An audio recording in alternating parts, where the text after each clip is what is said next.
No hay que manejar mucho para llegar a Carlos Quén o Carlos Quín desde Luján. Y cuando llegás, la paz de la provincia, el olor del campo, el andar tranquilo de los vecinos. El cartel que te dice dónde estás, las calles sosegadas, la estación. Carlos Quén es como tantos otros pueblos de la provincia de Buenos Aires, de los que nacieron y crecieron en la medida que las vías iban reemplazando a las carretas, a las calesas, a los sulkis, hasta a los caballos. Era el progreso de la máquina a vapor, cuando la pampa se llenó de caballos de hierro que empujaban un rosario de vagones con los frutos de la tierra rumbo al puerto de Buenos Aires. Así como todo cambió hace más de 100 años, también todo volvió a cambiar hace 30 años, cuando esas vías que brillaban por la fricción de las ruedas de locomotoras y vagones empezaron a oxidarse y a cubrirse de pasto salvaje. Ahora Carlos Quén es un pueblo donde se come bien, y esa fama se extendió así al estilo popular, boca a boca, y todos hablan de sus asados famosos. Fui en busca de uno de ellos, no me la iba a perder. Primero saludé a Miriam por cortesía en la casa de la ñata, pero me fui al fondo de la fonda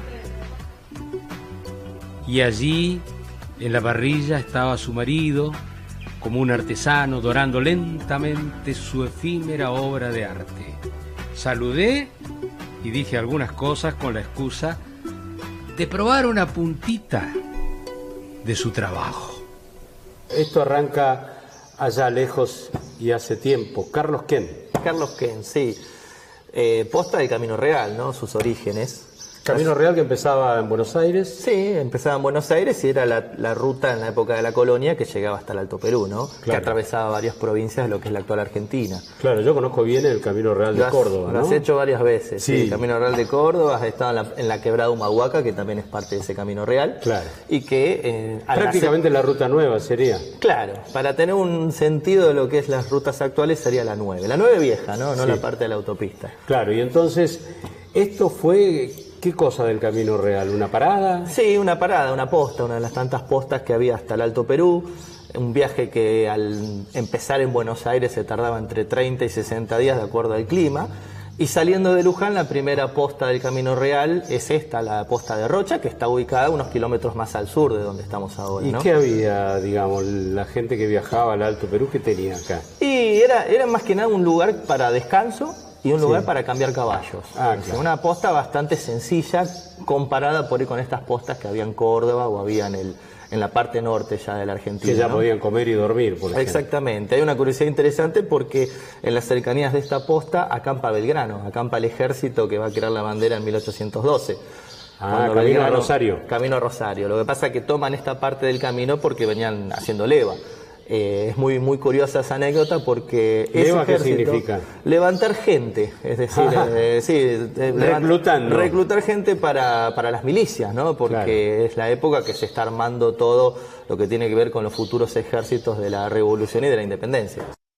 Una curiosa historia envuelve al nombre del pueblo, Carlos Quén. La historia es muy interesante porque Carlos Quén nunca conoció este pueblo, el hombre, ¿no? ¿Cómo puede ser? Porque Carlos Quén es una persona que nace en 1840, vive muy poco tiempo, 31 años nada más, en 1871 fallece a raíz de la epidemia de fiebre amarilla, muy amigo de Dardo Rocha. Entonces Dardo Rocha en una de sus primeras funciones como gobernador de la provincia, en un acto o en uno de sus primeros actos oficiales le delega el nombre a la futura estación de este lugar donde estamos ahora, que es Carlos Quén, en homenaje de él al ramal que es el ramal que comunicaba Luján con Pergamino. Típico pueblo agropecuario y granos, sobre todo, ¿no? Sí, nace así, prácticamente es un lugar en sus comienzos con la inmigración es un lugar de ramos generales, pero es un lugar que se dedica más que nada a la actividad agropecuaria. Como muchos pueblos de la provincia de Buenos Aires, y que por eso tenemos el ferrocarril circundando los campos, ¿no? Claro, que llevaba todo hacia el puerto de Buenos Aires. Exacto. Cuando Argentina era el granero del mundo. Exactamente, ¿no? Sí. Lo idílico de vivir en el campo y saber que el campo produce y que el pueblo progresa y esas cosas que invitan a soñar, se terminó abruptamente en 1978 primero, cuando dejaron de pasar los trenes que llevaban pasajeros, y en los 90, ¿se acuerdan? Ramal que para, ramal que cierra, eso. Cuando empezaron a desaparecer los trenes de carga. En la década del 30 hay 3.000 personas viviendo en Luján. Contra 1.000 que hay ahora. Contra 1.000 que hay ahora. Tiene la primera usina eléctrica del partido, la usina de Aniceto Gutiérrez, que se inaugura en 1913. Va a tener 3 clubes, va a tener estafeta de correo, comisario, es decir, un lugar muy pujante, ¿no? Surtidores de nafta, un bazar, hasta un hotel. Tuvo Carlos Ken en su época. Pero bueno, sí, esa cuestión de que siempre se refunda. ¿Y ahora en qué? Hoy es turismo y gastronomía. ¿Sí? Hoy la gastronomía es más de 30 restaurantes en la zona. ¿30 restaurantes? Sí, más o menos de Claro, ese número. siempre me dijeron a mí, no, tenés que ir a comer a Carlos Ken, que hay unos asados. No te vas a hay unas arrepentir. comidas. ¿En serio? No te vas a arrepentir. Es muy buena la gastronomía, un muy buen servicio. Hoy nosotros estamos día de semana y no vas a ver un pueblo como de la provincia de Buenos Aires con mucha tranquilidad, pero si se viene un Bueno, va a fin de ser todo semana, para mí entonces. todo para vos. Lo vas a poder recorrer tranquilamente, pero yo te aseguro que si venís un sábado, un domingo o un feriado, esto desborda de gente. Pero bueno, lo que queda del viejo Carlos Ken son motivos fotográficos. Ese molino quieto, la estación, los dibujos de las casas emblemáticas y las mismas casas en sus calles con sus portales y ornamentos en la fachada. Pero ahora que lo pienso, sentado en la estación, le encontraron la vuelta a los de Carlos Ken y otros pueblos vecinos, que están cerca, que también quedaron huérfanos del tren. Esos pueblos se dijeron, creo yo, que serían la escapada turística del fin de semana, sobre todo de Buenos Aires y el Gran Buenos Aires, y sobre todo haciendo foco en la comida. Es hora de saber entonces por qué van miles de comensales a este lugar y a otros cercanos todos los fines de semana. Que lo cuente Miriam. Yo, con las orejas, escucho y los ojos se me escapan de mi interlocutora hacia la bandeja. Sabrán disculpar. ¿Cuánto hace que están? ¿La ñata cómo se llama? La casa de la ñata se llama. ¿Vos vendrías a ser la ñata? No, tiene una historia atrás. La casa esta nosotras la heredamos de parte de la familia de mi papá. Y la ñata era una señora que vivió con ellos muchos años y no tenía familia, entonces Que una gran cocinera seguro. para nosotros era nuestra abuela. Y cuando surgió de poner el restaurante, decíamos, bueno, ¿cómo le vamos a poner? ¿Cómo le vamos a poner? Y yo dije, bueno, no sé, me voy a la casa de la ñata. Homenaje. Y cuando llegué acá, le digo al que hoy es mi marido, que en ese momento éramos novios, le voy a poner la casa de la ñata. Y bueno, aceptó, así que enseguida le pusimos ese nombre y ahora es la ñata, ya. No hay pretensiones en la casa de la ñata y ahí reside su encanto, en eso, en lo genuino del lugar. Me dice Miriam, tenemos el premio a la mejor empanada de la comarca. Como a mí me gustan, las hacen ahí, con carne, huevo, cebolla, condimentos, aceitunas y fritas. Y jugosas. Y me dice Miriam. Yo amo Carlos Ken. Es más, hasta me emociono. Yo soy nacida acá y tuve la oportunidad de criarme y de hoy criar a mis hijas acá, de trabajar de lo que me gusta acá. Mi primer trabajo fue en Carlos Ken de Moza, hace 17 años atrás. Y para mí eso es impagable. Que mis nenas anden en la calle hasta las 7 de la tarde en bicicleta, que se conozcan a todos los nenes del barrio, Sí. Que los papás de la escuela donde vos las mandás los conocés, eso no tiene precio. Nos dirigimos a la provincia de Buenos Aires en el partido de Luján. Y después la vuelta que iba a hacer todo eso, se puede salir más de 9 kilómetros.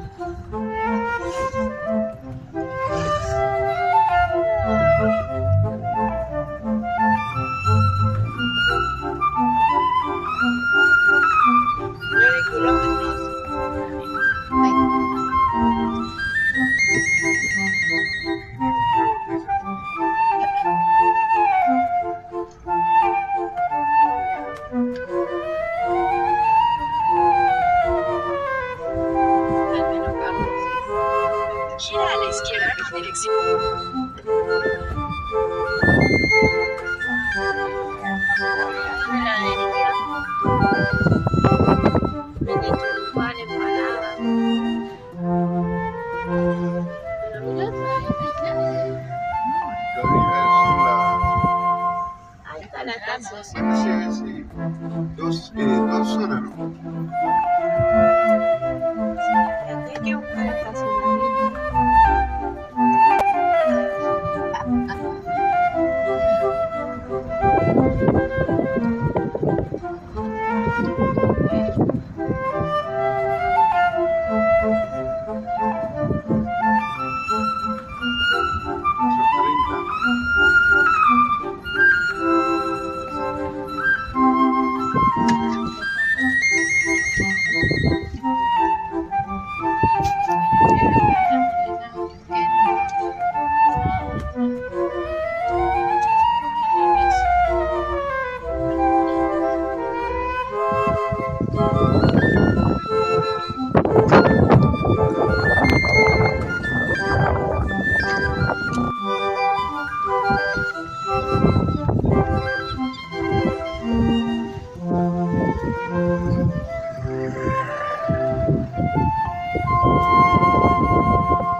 Fin de nuestro recorrido, espero que les haya gustado y nos vemos la próxima.